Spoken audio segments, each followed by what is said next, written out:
Charlie and the Chocolate Factory by Roald Dahl, illustrated by Quentin. Copyright 1964.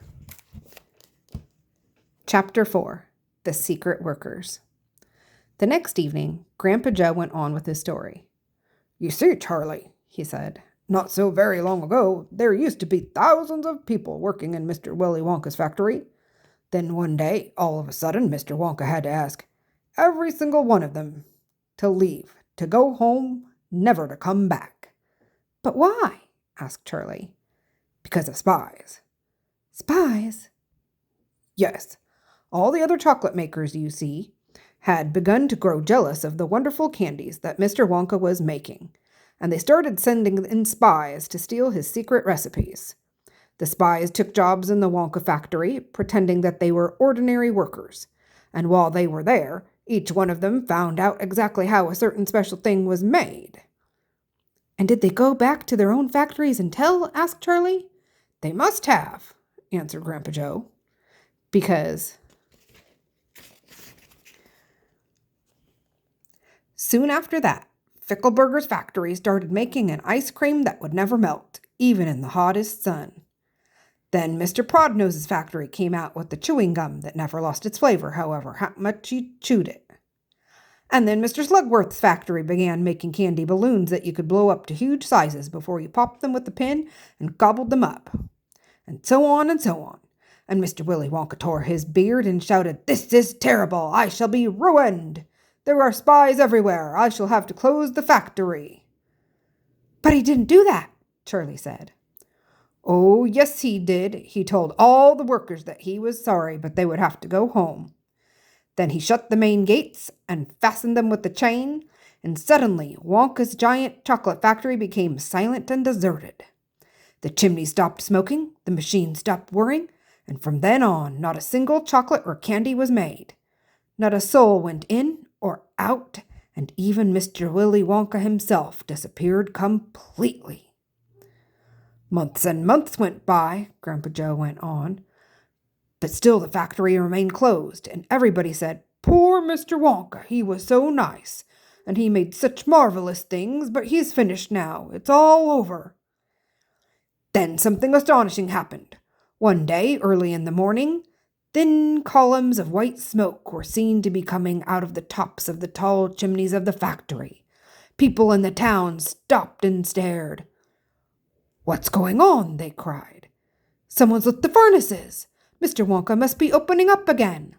They ran to the gates, expecting to see them wide open, and Mr. Wonka standing there to welcome his workers back.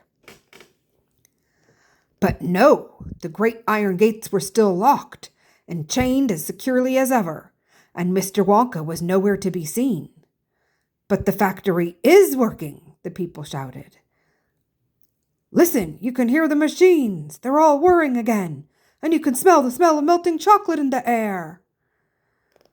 Grandpa Joe leaned forward and laid a long, bony finger on Charlie's knee, and he said softly, 'But most mysterious of all, Charlie, were the shadows in the windows of the factory. The people standing on the street outside could see small, dark shadows moving about behind the frosted glass windows.' 'Shadows of whom?' said Charlie quickly. "That's exactly what everybody else wanted to know. 'The place is full of workers,' the people shouted, 'but nobody's gone in. The gates are locked. It's crazy. Nobody ever comes out, either.'"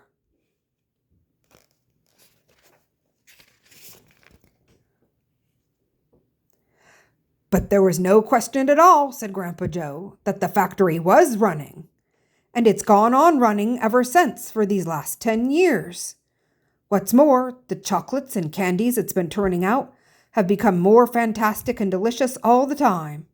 And of course now, when Mr. Wonka invents some new and wonderful candy, neither Mr. Fickleburger, nor Mr. Prodnose, nor Mr. Slugworth, nor anybody else is able to copy it. No spies can go into the factory to find out how it is made." "But Grandpa, who?" cried Charlie. "Who is Mr. Wonka using to do all the work in the factory?" "Nobody knows, Charlie." "But that's absurd. Hasn't someone asked Mr. Wonka?" "Nobody sees him anymore. He never comes out. The only things that come out of that place are chocolates and candies. They come out through a special trapdoor in the wall, all packed and addressed, and they are picked up every day by post office trucks." "But, Grandpa, what sort of people are they that work in there?" "My dear boy," said Grandpa Joe, "that is one of the great mysteries of the chocolate-making world.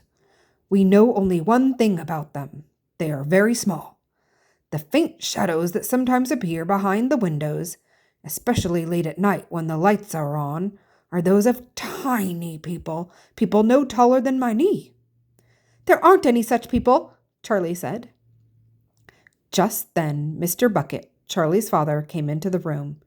He was home from the toothpaste factory, and he was waving an evening paper rather excitedly.